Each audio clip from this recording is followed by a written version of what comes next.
សេនាប្រមុខលន់ ណុល គឺជាអ្នកនយោបាយខ្មែរមួយរូបនិងជាឧត្តមសេនីយ៍យោធាកម្ពុជាដែលធ្លាប់កាន់តំណែងជានាយករដ្ឋមន្ត្រីចំនួន2លើកចាប់តាំងពីឆ្នាំ1966រហូតដល់ឆ្នាំ1971និងជារដ្ឋមន្ត្រីការពារជាតិជាច្រើនសារផងដែរគាត់បានដឹកនាំរដ្ឋរហាយោធាទម្លាក់ព្រះអង្គម្ចាស់នរោត្តមសីហនុហើយប្រកាសតាំងខ្លួនជាប្រធានាធិបតីនៃសាធារណរដ្ឋខ្មែរដែលបានគាំទ្រដោយសហរដ្ឋអាមេរិកហើយបានកាន់អំណាចរហូតដល់ឆ្នាំ1975គាត់គឺជាស្ថាបនិកនិងមេដឹកនាំនៃគណបក្សសង្គមសាធារណរដ្ឋដែលជាគណបក្សមានអធិរភាពតែមួយរយៈពេលខ្លីប៉ុណ្ណោះហើយគាត់ក៏ធ្លាប់កាន់តំណែងជាមេបញ្ជាការកងយោធពលជាតិផងដែរនៅថ្ងៃទី1ខែមេសាឆ្នាំ1975ពូលគឺ16ថ្ងៃមុនពេលដែលខ្មែរក្រហមបានចូលកាន់កាប់ទីក្រុងភ្នំពេញលោកក៏បានរត់ភៀសខ្លួនទៅសហរដ្ឋអាមេរិកដោយដំបូងលោកបានទៅរដ្ឋហាវ៉ៃហើយក្រោយមកក៏បានផ្លាស់ទៅរស់នៅរដ្ឋកាលីហ្វ័រញ៉ារហូតដល់ថ្ងៃមរណៈរបស់គាត់លោកសេនាប្រមុខលន់ ណុល កើតនៅថ្ងៃទី13ខែវិច្ឆិកាឆ្នាំ1913ក្នុងខេត្តព្រៃវែងនៅក្នុងគ្រួសារខ្មែរកាត់ចិនឪពុករបស់លោកឈ្មោះលន់ ហិនគឺជាកូនរបស់គ្រួសារកម្ពុជាក្រោមមកពីខេត្តតេនីមគាត់ធ្លាប់បានគេតាំងជាអភិបាលស្រុកក្នុងខេត្តសៀមរាបនិងខេត្តកំពង់ធំបន្ទាប់ពីបានដឹកនាំក្រុមបង្ក្រាបចៅប្លន់មួយនៅក្នុងខេត្តព្រៃវែងជីតាខាងម្ដាយរបស់លោកលន់ ណុល គឺជាជនអន្តោប្រវេសន៍មកពីខេត្តហ្វូជៀនប្រទេសចិនហើយធ្លាប់បានកាន់តំណែងជាអភិបាលខេត្តព្រៃវែងផងដែរលោកលន់ ណុល បានទទួលការអប់រំនៅឯសាកលវិទ្យាល័យសាសលុកលូប៉ានៅទីក្រុងហៃស្កុនមុនពេលចូលសិក្សានៅសាលាយោធាកម្ពុជាលោកសេនាប្រមុខលន់ ណុល បានរកឃើញការងារដែលជាប់ទាក់ទងជាមួយនឹងសេវាកម្មស៊ីវិលអាណានិគមនិយមបារាំងក្នុងឆ្នាំ1937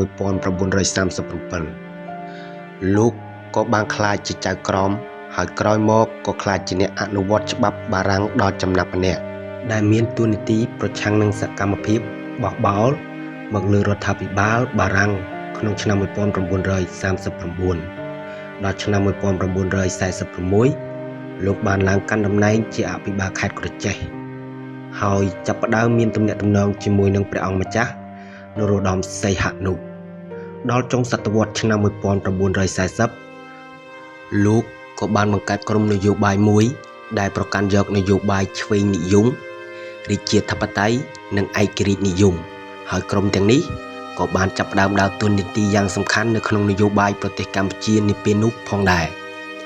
លោកបានចូលបម្រើខាងយោធាក្នុងឆ្នាំ1952ហើយក៏បានចាប់ផ្ដើមធ្វើប្រតិបត្តិការយោធាប្រយុទ្ធប្រឆាំងនឹងក្រុមវាគ្មិនក្រោយពីកម្ពុជាបានដណ្ដើមបានឯករាជ្យពីបារាំងគណបក្សខ្មែររួបរวมជាតិរបស់លោកលន់ ណុល រួមជាមួយនឹងគណបក្សស្លាបឆ្វេងតូចដែលដឹកនាំដោយលោកសំសារីនិងដាមឈួនបានក្លាយជាមូលដ្ឋានដ៏សំខាន់មួយនៃសង្គមរាស្ត្រនិយមដែលជាអង្គការនយោបាយមួយបង្កើតឡើងដោយសីហនុដើម្បីចូលរួមក្នុងការបោះឆ្នោតក្នុងឆ្នាំ1955គណបក្សសង្គមរាស្ត្រនិយមក៏បានឈ្នះឆ្នោតមួយនេះហើយព្រះអង្គម្ចាស់នរោត្តមសីហនុក៏បានក្លាយជានាយករដ្ឋមន្ត្រីកម្ពុជាលោកលន់ ណុល ត្រូវបានតែងតាំងជាសេនាធិការកងទ័ពនៅឆ្នាំ1955និងជាអង្គមេបញ្ជាការនៃកងកម្លាំងប្រដាប់អាវុធក្នុងឆ្នាំ1960ហើយព្រមទាំងមានតួនាទីជារដ្ឋមន្ត្រីក្រសួងការពារជាតិទៀតផងនៅពេលនោះលន់ ណុល គឺជាមនុស្សដ៏ទុកចិត្តម្នាក់របស់សម្ដេចនរោត្តមសីហនុដោយក្រុមកម្លាំងរបស់លោកលន់ ណុល បានដើរតួនាទីយ៉ាងសំខាន់ក្នុងការបង្ក្រាបចលនាកុម្មុយនីសសម្ងាត់ក្នុងប្រទេសកម្ពុជាលោកសេនាប្រមុខលន់ ណុល ត្រូវបានតែងតាំងជាឧបនាយករដ្ឋមន្ត្រីក្នុងឆ្នាំ1963ខណៈពេលដែលព្រះអង្គម្ចាស់នរោត្តមសីហនុកំពុងគំលាតប្រទេសមាតុភូមិរបស់ព្រះអង្គឲ្យនៅកាន់តែឆ្ងាយពីសង្គ្រាមវៀតណាមព្រះអង្គនរោត្តមសីហនុប្រកាន់យកគោលនយោបាយការបរទេសមួយគឺអជាក្រិតភាពដាច់ខាតប៉ុន្តែគោលនយោបាយមួយនេះបានធ្វើឲ្យកម្ពុជា ចូលរួមតាក់ទងជាមួយនឹងចិនរឹតតែខ្លាំងនិងបណ្ដោយឲ្យប្រទេសវៀតណាមខាងជើងចូលមកធ្វើសកម្មភាពយោធានៅតាមព្រំដែននៃប្រទេសកម្ពុជាទៅវិញលោកលន់នល់នៅតែបន្តភាពរុះរាយរាក់ទាក់របស់លោកទៅកាន់សហរដ្ឋអាមេរិកហើយបានបង្ហាញថាមានការសោកស្ដាយយ៉ាងខ្លាំងចំពោះការផ្ដាច់ទំនាក់ទំនងជំនួយពីការសហការជាមួយនឹងសហរដ្ឋអាមេរិកក្រោយឆ្នាំ1963ការបោះឆ្នោតសភាក្នុងឆ្នាំ1966បានបង្ហាញពីការផ្លាស់ប្ដូរដ៏ធំមួយនៃតុល្យភាពអំណាចបោះឆ្នោតទៅកាន់លោកលន់នល់និងគណៈបកស្ដាំនិយមនៃរបបសង្គមរាស្ត្រនិយមដោយអ្នកឈរឈ្មោះបោះឆ្នោតខាងអភិរក្សនិយមនិងស្ដាំនិយមត្រូវបានគេបោះឆ្នោតឲ្យយ៉ាងច្រើនលោកលន់នល់ត្រូវបានក្លាយជានាយករដ្ឋមន្ត្រីនៅឆ្នាំបន្ទាប់ដែលលោកបានកាន់តំណែងជានាយករដ្ឋមន្ត្រី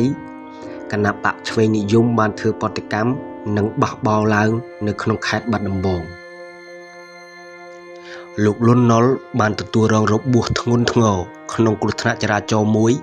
នៅក្នុងឆ្នាំ1967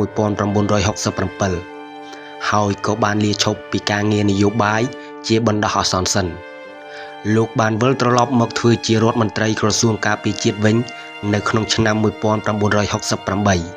ហើយនៅឆ្នាំ1969លោកក៏បានក្លាយជានាយករដ្ឋមន្ត្រីលើកទី2ហើយលោកលន់នល់ក៏បានតែងតាំងព្រះអង្គម្ចាស់ស៊ីសុវត្ថិសិរិមតៈជាអ្នកតំណាងរបស់លោកថែមទៀតផង